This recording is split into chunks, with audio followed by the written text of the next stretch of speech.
দেখুন, আমিও যখন দেখেছিলাম রাতে, আমি একটু গভীর রাতেই বিষয়টা আমার নজরে আসে।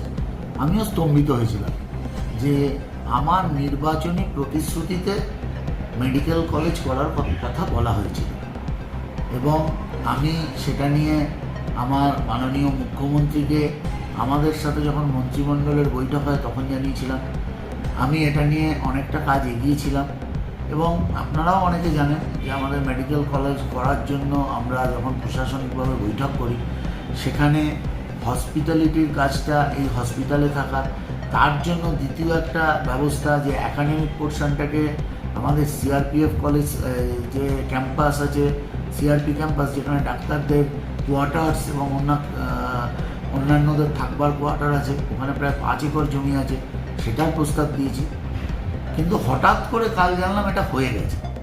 তারপর যাই হোক, আমি আমাদের মাননীয় মন্ত্রী, স্বাস্থ্য প্রতিমন্ত্রী সুমনাকে ফোন করেছিলাম আজকে সকালে, তার সাথে আমার কথা হয়েছে। সে আমাকে জানিয়েছে যে মুখ্যমন্ত্রীর সাথে তার মৌখিক একটা কথা হয়েছে, তাকে মুখ্যমন্ত্রী আশ্বাস দিয়েছে, তাই এই বিষয়টা মানে তারা সোশ্যাল মিডিয়ায় প্রচার করেছে। কিন্তু আমার যে বিষয়টা বলার, যে আমরা তো মিডিয়ায় তখন বলতে পারি যখন এটা ঘোষণা হবে। তো ঘোষণার আগে আমার মনে হয় এটা বলাটা ঠিক নয়। কেন, অনেক আমি স্বাস্থ্যমন্ত্রীর সাথে একটা দীর্ঘ আলোচনা করেছিলাম এই বিষয়টা নিয়ে। তো তিনি আমাকে অন্য পরামর্শ দিয়েছিলেন যে এখানে কি হওয়া উচিত। তো সেই বিষয়টা আমরা কাজ শুরু করেছিলাম। যাই হোক, যদি মেডিকেল কলেজ হয় এটা তো অত্যন্ত গর্বের বিষয় হবে। চুঁচুড়াবাসীর দীর্ঘদিনের দাবি এটা। যদি এটা হয়, এবং যেভাবে আমার স্বাস্থ্য প্রতিমন্ত্রী তো তাতে সহযোগিতা করছেন, যদি তিনি এটা অ্যাপ্রুভ করিয়ে আনতে পারেন, আমাদের যে প্রস্তাব আমরা জমা করেছি সেটা যদি আমরা উনি অ্যাপ্রুভ করিয়ে আনতে পারেন, অবশ্যই তার জন্য আমার অনেক অভিনন্দন রয়েছে। এখন গাছে কাটা গোপীদের মতো আপনাদের দলের লোকেরাই ছাড়ছে, বিষয়টা তো মানুষের মধ্যে বিভ্রান্তি সৃষ্টি করে। দেখুন, এই বিষয়টা নিয়ে আমার কিছু বলার নেই, কিন্তু এই কথাটা আমি বলছি যে এখন একটা অ্যাপ্রুভড প্রজেক্ট নয়। অ্যাপ্রুভাল পেলে অবশ্যই সেটা আমরা মানুষের সামনে আনব। যারা আপনাদের দলের লোকেরা ছাড়ছে তাদের কি বার্তা দেবে?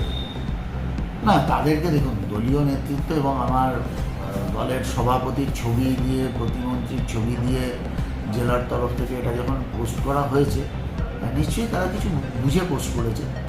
আমি আমার কাছে যেটুকু সূচনা আমি জানালাম, আমি এটাকে আমার ফেসবুক থেকেও পোস্ট করা নেই। তার একটা কারণই তাই যে আমি যখন জেনেছি এটা অ্যাপ্রুভড হয়নি, এখন অ্যাপ্রুভড হোক না, এখন কত রকম সমস্যা থাকতে পারে।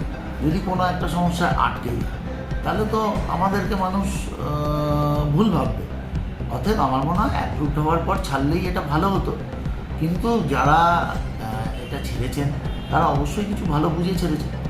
তবে আবারও আমি বলছি, যদি আমাদের স্বাস্থ্য প্রতিমন্ত্রীর সহযোগিতা আমাদের এই যে মেডিকেল কলেজের জন্য আমরা যে প্রস্তাবনা করেছি সেটা যদি সফলতা পায়, অবশ্যই সুমনার জন্য আমার অনেক অনেক অভিনন্দন।